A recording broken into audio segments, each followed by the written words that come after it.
Matatapos na ba mga sangkay ang digmaan ng Ukraine at Russia? May balita tayo dyan mga sangkay.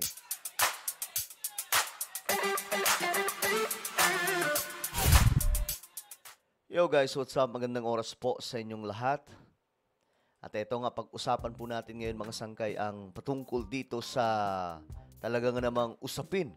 No, patungkol po dito sa digmaan ng Russia at Ukraine. So nakaraan lamang mga sangkay, nagkaroon ng makasaysayang pag-uusap ang Amerika at Russia. No, sa pangunguna po ni Putin at Trump. Ngayon may development, no? Mayroon po tayong update tungkol diyan. Ang digmaan nga ba ito matatapos na sa ilalim ni Donald Trump o sa kamay ni Donald Trump, kasi siya po ngayon mga sangkay yung nagiging mediator, no? Siya po yung gumagawa ng pamamaraan para po matapos itong digmaan. Well, tingnan po natin.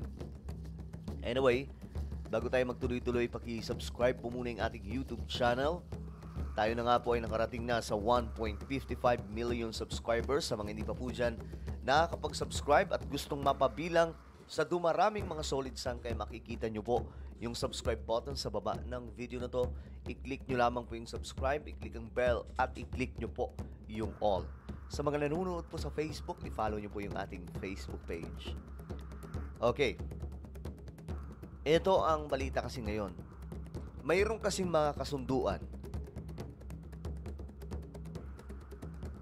Mayroong mga kasunduan na kailangan pong, kumbaga, tingnan.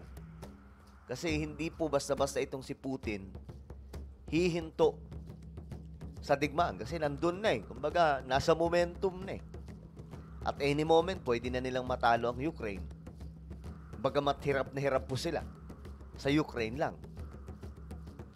Pero, ayun na nga po, may kasunduan itong si Putin. Ngayon, itong si Trump, pinayuhan itong si Zelensky na itong Crimea ay isuko na. O ito, panoorin natin. Para kay US President Donald Trump, dapat nang bumitiw ang Ukraine sa paghahangad na maibabalik sa kanilang Crimea at maging miyembro ng North Atlantic Treaty Organization o NATO. Matapos ang kanilang pag-uusap ni Russian President Vladimir Putin sa Alaska, umaasa si Trump na tatanggapin ng Ukraine ang mga pinaparatang na kondisyon upang tuluyan ng matapos ang digmaan ng bansang Ukraine at Russia. Okay. So ayan na ha, may mga kondisyon na gusto itong si Putin para lamang matapos. Kasi guys, alam nyo, ito pakita ko sa inyo. Sa nalalapit na pagpupulong. Ito, tingnan po ninyo. Yung situation po ng Ukraine dahil sa digmaan na ito, talagang hindi mo ma-imagine na naging ganito na. Kawawa po talaga. Pag tiningnan nyo yung situation ng Ukraine, dahil dito sa gera na ito, maawa talaga kayo. Kumbaga, sasabihin nyo na okay na yan. Makipag-deal ka na nang sa ganun, matapos na yan. Ayan o, tingnan ninyo. Yung mga dating syudad na talaga nga namang magaganda, pag tiningnan mo ngayon, wala na. Ayan na po siya.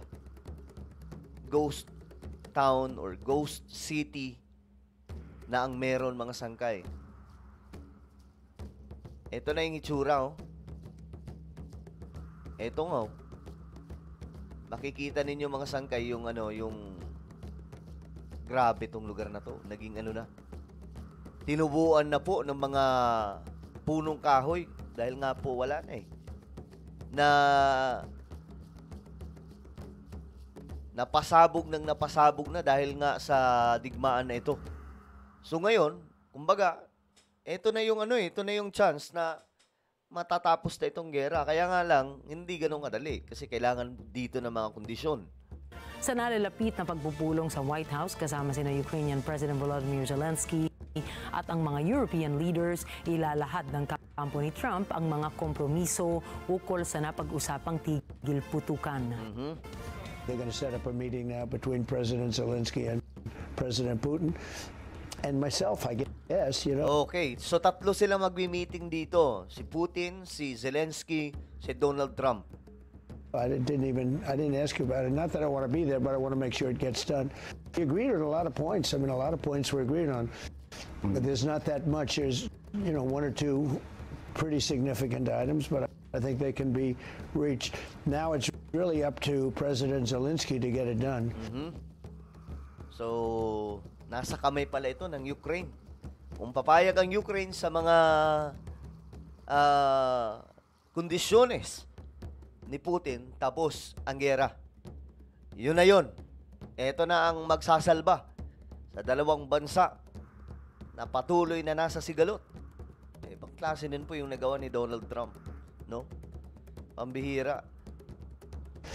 And I would also say the European nations, they have to get involved a little bit. There's going to be some land swaps. There will be more Russian territory than there had been. And what Ukraine wants and needs desperately is our security measures that won't be NATO related. If you had to look into your crystal ball, is that how it ends? Well, I think those are points that we negotiated, and those are points that we largely have agreed on, actually. Naku, mukhang ano to ha, mukhang may mga teritoryo na kailangan isuko. Hindi ko alam kung ano din ang kondisyon dito ni Zelensky ng Ukraine. I'm sure mayroon din talaga yan. Pero ang sigurado tayo dyan, mga sangkay, may teritoryo sa Ukraine na kailangan isuko sa Russia. Na kailangan po nilang bitawan. Kasi ngayon, mga sangkay, may mga occupied na mga lugar ang Russia. Nakabahagi po ng lupain ng Ukraine. And remember, mga sangkay, kapag nasa gera, kung ano ang kanilang makubkob, magiging kanila na yon. Ganyan ang nangyayari, mga sangkay. Kaya medyo ano to medyo di ko alam kung tagilid dito si Zelensky kasi mukhang mabigat ang kahilingan ni Putin. Pero yun na yun Yun po yung magiging solution para matapos na talaga itong gera. Samantala, isang Russian drone attack ang gumulat sa isang residential area sa Kharkiv kung saan tinamaan ang isang apartment building. Kita mo? Kahit ganyan ang nangyayari, tuloy-tuloy pa rin po yung mga pag-atake ng Russia. Ayon sa ulat ng Ukrainian Air Force, nakapag-intercept sila ng mahigit sa 100 mga drones, isa sa pinakamalaking drone attacks mula sa puwersa ng Russia mula pa noong Agosto 4. Iniulat naman ang otoridad na 7 katao ang nasawi mula sa pag-atake. Grabe, 7. Ganyan po kamasalimuot, mga sangkay, itong gera. Kaya sana matapos na po ito sa kanilang pag-uusap. Kabilang Ayan 17 ang pumanaw sa isang mga sangkay. Palipad na mga drone ng Russia. ng isang 16 anyos na bata. Nasugatan naman ang mahigit sa 20 katao kung saan 6 rito ay mga batang sa 1 anyos lamang o kaya 17. Dagdag rito ang pagtama ng ballistic missile sa lungsod na naghasik ng pagkasira ng ilan pang mga gusali sa lugar. Grabe. Agad-agad namang inilikas ng mga emergency responders ang mga residente mula sa kani-kanilang mga tahanan. Kasabay naman sa pag-atake ang pagsabog ng isang Russian factory sa rehiyon o sa rehiyon ng Ryazan kung saan hindi bababa sa 20 katao ang nasawi at mahigit sa 100 ang nasugatan. Ayon sa ulat ng mga otoridad, hindi matukoy kung ano ang naging sanhi ng pagsabog ng pabrika.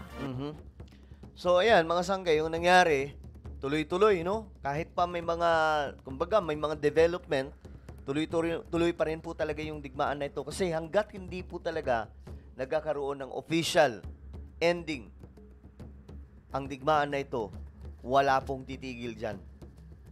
Lalo na po itong Russia, mga sangkay. Well, ano sa tingin nyo? Sino ang dehado dito? Si Zelensky o si Putin? Kung sakasakali. At ano sa tingin nyo? Kailangan na ba talagang magtapos ang digmaan na ito? Comment down below, mga sangkay. Mayroon po tayong YouTube channel. Ito po ay Sangkay Revelation. Hanapin nyo po ito ngayon sa YouTube. Kapag nakita nyo na, i-click nyo po yung subscribe, i-click ang bell, at i-click nyo po yung all. Ako na po ay magpapaalam. Mag-iingat po ang lahat. God bless everyone.